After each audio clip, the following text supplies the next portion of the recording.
안녕하세요. 한류 소식과 해외 반응을 소개하는 한류클래스TV입니다. 오늘은 자신이 좀 더 한국적이 되었다고 느낀 적이 있습니까? 라는 게시글이 해외 토론 게시판 레딧에 올라왔는데 이 게시글과 게시글에 달린 영어권 반응까지 살펴보겠습니다. 이 게시글과 해외 반응을 보면 문화적인 동화라는 것이 얼마나 깊게 빠질 수 있는지 단적으로 알 수 있습니다. 어느 나라의 문화가 다른 나라에 퍼지기 시작할 때 가장 마지막에 침투하는 것은 바로 그 나라의 의식주 중 식이라고 합니다. 그 나라 사람들의 입맛을 사로잡기 시작하면 전파된 그 나라의 문화는 거의 정착 단계라고 하더군요. 과거 한국 문화는 최초에 몇몇 K영화가 국제적으로 두각을 보이다 K-팝 또는 K-드라마로 활성화되었고 그 K-팝과 K-드라마에 나오는 스타들이 입는 K-패션에서 스타들이 먹는 음식까지 주목받기 시작했습니다. 그리고 2023년 한류 현황 보고서에 따르면 한국 문화 중 가장 많이 소비하는 장르가 K-팝도 K-드라마도 아닌 K-푸드라는 재미있는 자료가 나왔습니다. 결국 이 결과는 이제 이미 한류가 오래 지속된 나라에선 그 나라의 주류 문화 속에서 한국 음식까지 친숙해졌다는 방증이기도 합니다. 그런 의미에서 이번 레딧 게시글은 한국 문화 침투의 한 단면을 보여주고 있어서 지금부터 살펴보겠습니다. 한국에 거주하다 또는 여행을 하고 고국으로 돌아가신 분들 조금 더 한국 사람이 된 것 같은 순간이 있었나요? 나의 경우는 첫 번째, 이제 내 식사를 위해 뜨거운 수프가 필요하다.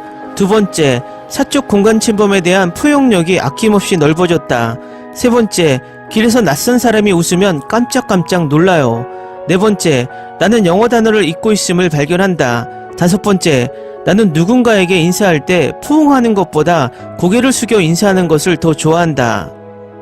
다음은 이 게시글에 달린 해외 네티즌 반응입니다. 24시간 편의점에서 5분 이상 떨어져 있다는 생각에 두렵습니다. 나도 밤에 폭식하는 걸 지금도 조절하기 힘들어. 내 한국 친구들은 그걸 슬세권이라고 부른다. 슬리퍼 신고 편안하게 갈 수 있는 가까운 거리로 모든 편의점은 슬세권 안에 있다.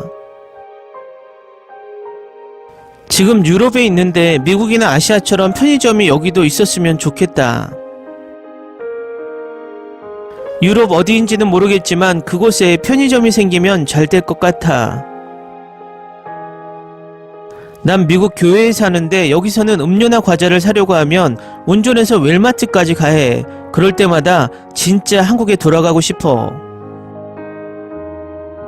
미국에 있을 때 난 차도 없어서 밤 8시 이후에는 노트북 말고 다른 것을 할 게 없었어. 가끔 밤에 산책했는데 너무 무서웠어. 편의점까지 5분 이상 걸리면 안 된다. 5분 거리에 2개에서 3개는 있어야지. 여러 브랜드의 편의점으로. CU, 미니스톱, 세븐일레븐, GS25C. 지난번에 집에 갔을 때 식탁에 음식을 보고 이게 다야? 다른 반찬은 어디 있어? 라는 생각이 들었다. 나도 비슷한 경험이 있어. 식탁에 좀 더 많은 반찬이 없으면 뭔가 이상해. 난 반대로 느꼈는데 고향에 들어갔을 때 식당의 음식의 양에 놀랐어. 설탕 음료가 가득하고 감자튀김도 잔뜩. 우리가 비만 문제가 많은 것은 당연한 거였어. 그래도 난 캐나다에서 와서 남쪽보다는 심각하지가 않아. 나도 캐나다 사람인데 미국 사람들은 진짜 많이 먹어. 예전에 미국에 갔을 때 아침을 먹으려고 식당에 갔는데 미국 노인들도 엄청난 양의 와플을 먹더군. 어떤 일이든 기다리는 시간에 대한 내 생각이 확실하게 바뀌었어. 맞아, 더 이상 미국에서처럼 오래는 못 기다리지. 난 미국에서 태어난 한국계인데 그게 무슨 말이야? 병원에 예약하고 대기하는 시간 같은 것. 지난달에 캘리포니아에서 응급치료를 했었는데 예약하고도 3시간이나 더 기다렸다. 그렇게 바빠 보이지도 않았는데 너무 행정처리가 느렸어. 반면 비슷한 병으로 서울에서 병원을 갔었는데 15분 안에 치료를 받았고, 그리고 식당에서의 계산이나 관공서의 행정처리도 한국이 훨씬 빨라. 그리고 음식 배달. 지난달에 우리 부모님이 한국에 오셨는데 15분 안에 삼겹살 배달이 온 걸 보고 충격을 받으셨어. 15분 후에는 빙수까지.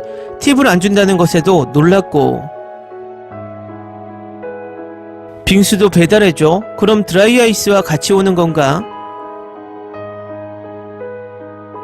빙수, 아이스크림, 젤라토 등 드라이 아이스와 함께 모든 것이 배달된다.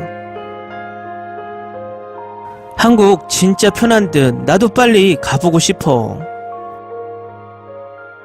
7월 말에서 8월 말까지는 오지 않는 걸 추천해. 그때는 매우 덥고 습해.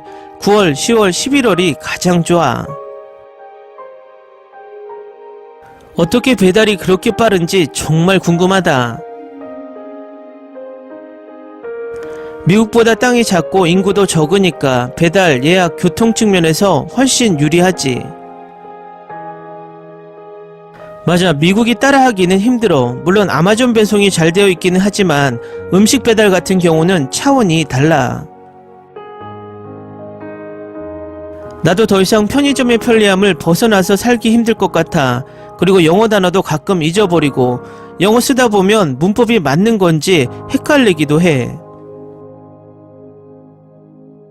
그게 바로 나야. 서울에 정착하기 전에 시골에 살아봤어야 했는데 이제 시골에 살면 불편해서 오래 있을 자신이 없어.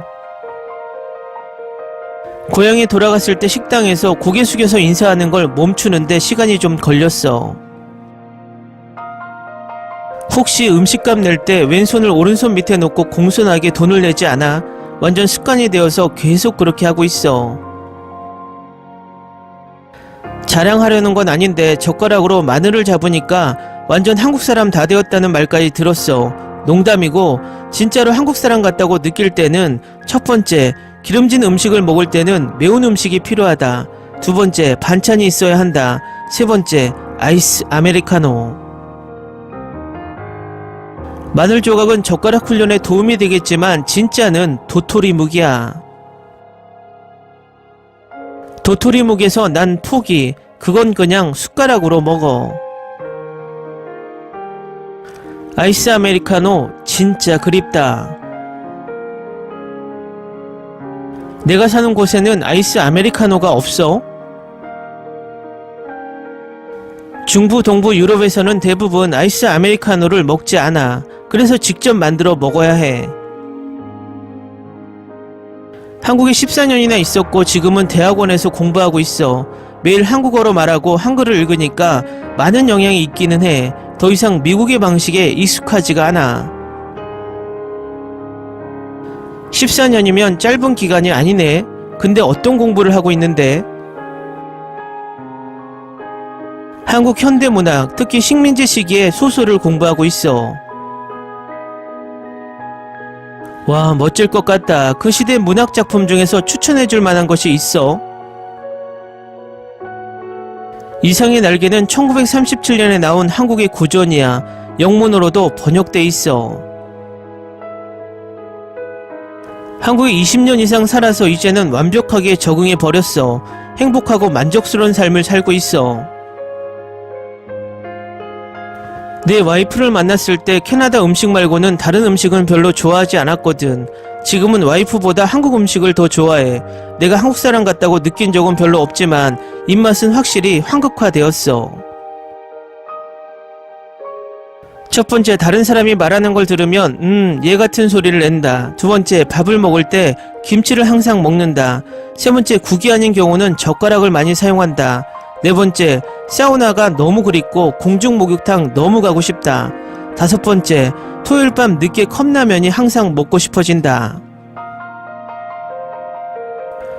처음 한국 공중 목욕탕에 갔을 때 진짜 문화 충격이었는데, 그런데 일단 익숙해지니까 너무 좋다. 냉탕, 온탕 왔다 갔다 하고 식혜 같은 시원한 음료도 먹고.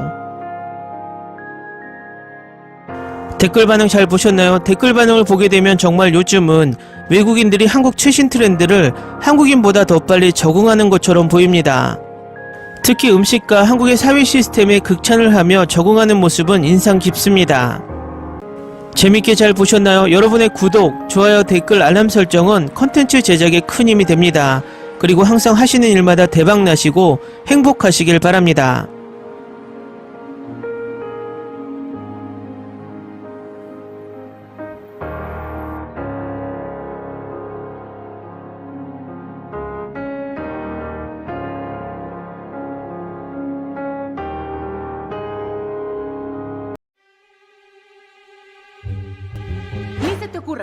Olvida el ganso y los tomates. No hables de las ballenas. No es un acuario. No actúes como tonta. Que eras una genio. ¿Sí? No vayas a presumir, a la gente no le gusta eso. Y no digas cosas sin sentido. Y bueno, ¿terminamos? Hasta pronto. Abogada, tengo mucha curiosidad por conocerla.